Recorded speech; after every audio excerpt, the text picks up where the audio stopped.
Добрый день, меня зовут Анжелика Егоровна, и я педагог дополнительного образования в детском саду «Улыбка» села Чурупча, Республики Саха-Якутия. Я представляю проект образовательную платформу для дошкольных учреждений «Тренд». Проект предлагает решение следующих проблем. В первую очередь это IT-грамотность детей, ведь зависимость от гаджетов проявляется с самого раннего возраста, и наша задача – это помочь им заострять внимание на то, что действительно важно, и ориентироваться в сети. Поэтому для них мы размещаем качественный образовательный контент, который прошел экспертизу профессионального сообщества. Это могут быть интерактивные задания, игры по предметам, авторские песни, стихи, мастер-классы по нетрадиционной технике рисования. Что касается родителей, то в дошкольном возрасте детей они проявляют максимальное участие в их воспитании, но в таких случаях они обращаются не напрямую к специалистам, а чаще всего к интернету.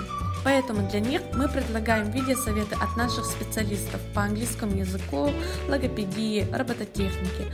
На платформе также есть функция обратной связи, благодаря которой родители могут задать интересующий вопрос, который мы обрабатываем и перенаправляем к нужному специалисту. Непосредственно для самих педагогов мы создаем условия для развития IT-компетенции, чтобы каждый педагог смог пройти путь от простого пользователя до создателя. Например, мы можем научить их основам видео и аудиоредактирования, создавать интерактивные игры самостоятельно. Обучение проходит как в онлайн-режиме, так и в форме видеоуроков и курсов.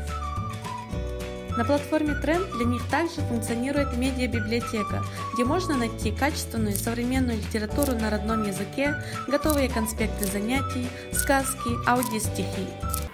Таким образом, образовательная платформа Тренд станет навигатором в мир дошкольного детства.